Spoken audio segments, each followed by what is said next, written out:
Well, this is a piece that I wrote a few years ago. It was one of those listener mail style pieces.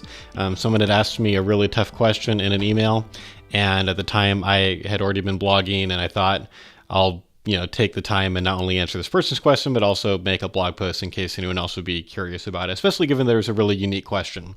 And sometimes when you blog, you'll write things that you expect to do really well or really connect with people, and sometimes they do, sometimes they don't. And then other times, and this is one of those cases, you write a piece that you don't really expect to be that helpful to that many people, and then it really touches a nerve. For the last 2 years, when I've gone over our blog analytics, and I always publish a piece at either the very end of the year or maybe right in the beginning of the next year to kind of the top ERI pieces of 2016 or whatever. And what I'm doing is I'm grabbing what are the 5 most popular pieces that were written that year. But then also for the last couple of years, I've also been going back and looking at what are maybe the top 3 most popular pieces that were written in a previous year.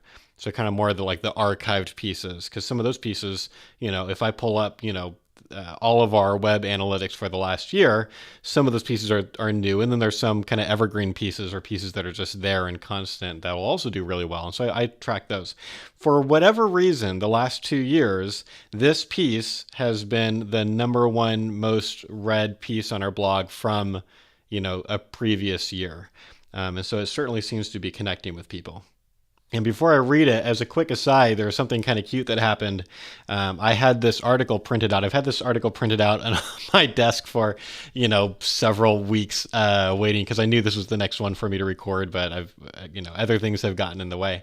And so I had this on my desk, and recently my 9-year-old son, Noah, had been helping clean the office. Dealing with the trash and, leftover water bottles and just little things like that. He likes to come up and help, and he feels like he's part of this. And but clearly he read this article that had been lying out, because later on I noticed that he'd written a little handwritten note on it. Part of this article tells, the story of Noah's birth just briefly, and how he was born in the middle of this 40 Days for Life campaign. And so just so you know what he wrote at the top, it says, "I was born in the middle of a campaign? ? Exclamation mark. Sweet, Noah." So anyway, that was kind of cute. But it also means I need to be careful about what's lying around when Noah's cleaning my office. Anyway, this one's okay. He already knows the very basics of what abortion is and what I do. So anyway, this is what to say to someone who says, "I wish I had been aborted." I got a tough question from a reader this week. "Josh, what should I say to someone who tells me that they wish that they had been aborted? I hear this a lot from people who had bad childhoods." From Rebecca from Georgia. I said I would probably start by saying this. "That makes me sad that you would say that. It tells me that you must have lived a very sad life. I'd be open to hearing about that if you'd like to share with me." Notice that I'm not taking the bait to debate abortion at this point.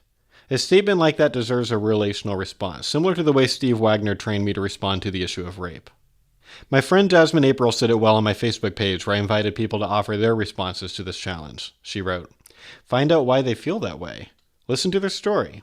Find common ground with the difficult circumstances that they may have experienced, be it poverty or abuse or growing up without a dad. I would say building the relationship is the top priority." End quote.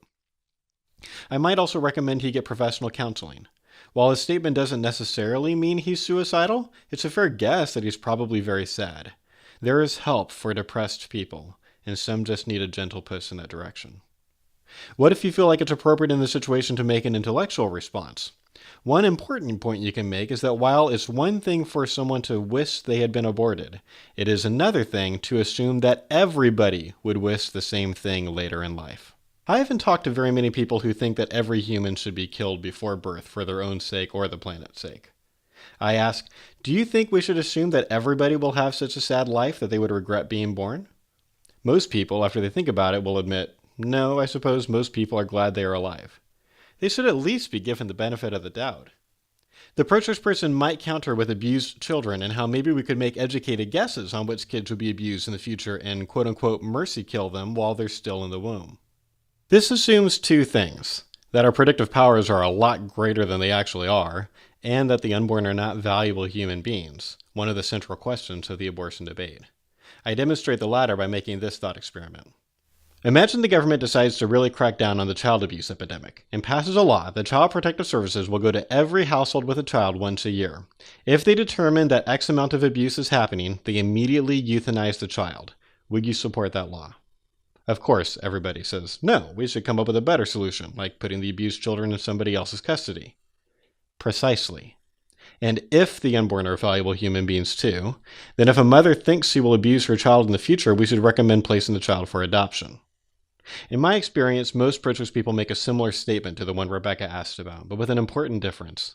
Most say the same thing that a man told me while I prayed outside of a Planned Parenthood during our first 40 Days for Life campaign. It was only our second day, and I hadn't done a very good job recruiting people, so out of necessity, I had to be there for 6 hours, waiting for someone to come and relieve me. For the last hour or so, my wife hung out with me while pregnant with our oldest son, Noah. As an aside, I later learned that the Planned Parenthood staff thought Hannah was wearing a fake belly, but as the picture below shows, she was really pregnant, and we gave birth to Noah in the middle of the campaign. I even took baby Noah with me during the last few hours of the campaign.